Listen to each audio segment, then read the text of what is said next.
আমি আহিছিলোঁ যে নাই মই অহাই নাই আৰু তেতিয়া হেৰি আহিছিলে মোৰ লগত প্ৰশান্ত দা আৰু হেৰি তামোল গোটেই দলংখন ল'ব লাগে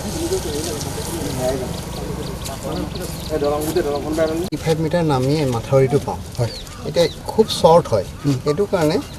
এই নামডাঙৰ পৰা হাইৱেৰ পৰা পেৰেলেল এম্বেংমেণ্ট এটা আছে যিটো গৈ গৌৰীসাগৰ আমাৰ আছাম মালাত লাগি যায় এতিয়া সেই এম্বেংমেণ্টটোৰ লেংথ হৈছে আপোনাৰ 2.5 এতিয়া সেই মানে হেৰি গড় নহয় জানো এইটো নহয় এইটো গড় নহয় এইটো একচুৱেলি ৱাটাৰ এইটো সেই মাটি দিখৌ মথাউৰি আচ্ছা এতিয়া কথাটো হৈছে এইটোৰ কাৰণে এটা এষ্টিমেট আমি দি থৈছোঁ তাত এতিয়া মানে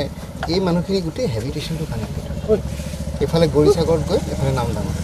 কিমান মানুহ পাই যাব তেতিয়া বহুত অলমষ্ট 10,000 প্লাছ 10,000 এইটো এষ্টিমেট ছাৰ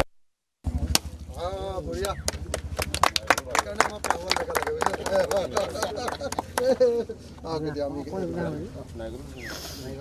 চাই দিব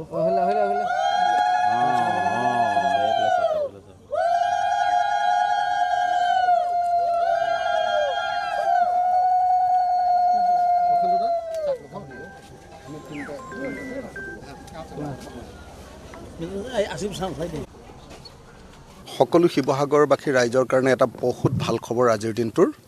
যে আজি আমি দিখৌ নদীৰ ওপৰত এখন দলং উদ্বোধন কৰিবলৈ সক্ষম হ'লোঁ ছিগনেচাৰ প্ৰজেক্টৰ এই দলংখন আমি 135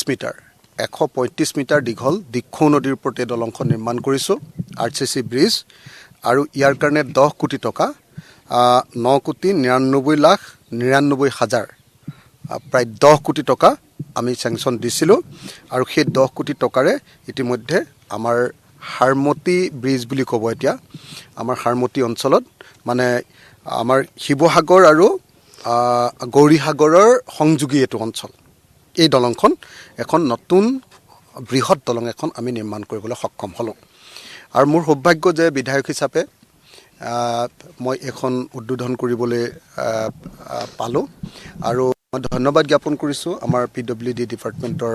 এক্সিকিউটিভ ইঞ্জিনিয়াৰ হাজৰিকা ডাঙৰীয়াক আৰু লগতে ডিপাৰ্টমেণ্টৰ সকলো অভিযন্তাক যে এনেকুৱা ধুনীয়া দলং এখন তেখেতসকলে নিৰ্মাণ কৰি প্ৰস্তুত কৰি দিয়াৰ কাৰণে নিৰ্মাণ কৰি সম্পূৰ্ণ কৰি দিয়াৰ কাৰণে মই 10 কোটি টকাৰে নিৰ্মাণ হোৱা এই অতি প্ৰয়োজনীয় যি আমাৰ দলং সেই দলংখন আজি উদ্বোধন কৰিলোঁ আৰু উদ্বোধন কৰি আমাৰ শিৱসাগৰ সমষ্টিৰ ৰাইজৰ কাৰণে এখন উৎসৰ্গা কৰিলোঁ আৰু লগতে ইয়াৰ যিটো আমাৰ আপোনাৰ এপ্ৰ'চ ৰোড দুইটা ৰাস্তা এটা হ'ল এইফালেদি গৈ গৌৰীসাগৰ ওলোৱা ৰাস্তাটো আৰু এইফালে আমাৰ শিৱসাগৰ কানেক্টেড যিটো ৰাস্তা এই ৰাস্তাটোৰ অলপ কাম কৰিবলগীয়া আছে তাৰ কাৰণে আমি এখন বেলেগ এটা এষ্টিমেট আমি ইতিমধ্যে প্ৰস্তুত কৰি মুখ্যমন্ত্ৰীৰ টেবুলত ৰাখি থৈছোঁ অচিৰে আমি সেইখনৰো অনুমোদন লাভ কৰিম বুলি ভাবিছোঁ গতিকে এনেকুৱা এখন ধুনীয়া ব্ৰিজ উপহাৰ দিয়াৰ কাৰণে মই PWD ডিপাৰ্টমেণ্টক আকৌ এবাৰ ধন্যবাদ জনাইছোঁ আৰু 135 মিটাৰ দিখৌ নদীৰ ওপৰত ইমান ডাঙৰ দলং এইটো কম কথা নহয় গতিকে এনেকুৱা এখন সুন্দৰ দলং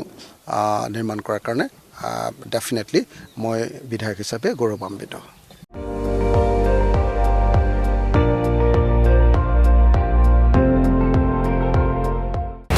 আপুনি চাই আছে ND24 সৰ্বশ্ৰেষ্ঠ নহয় সৰ্বোত্তমৰ দৌৰ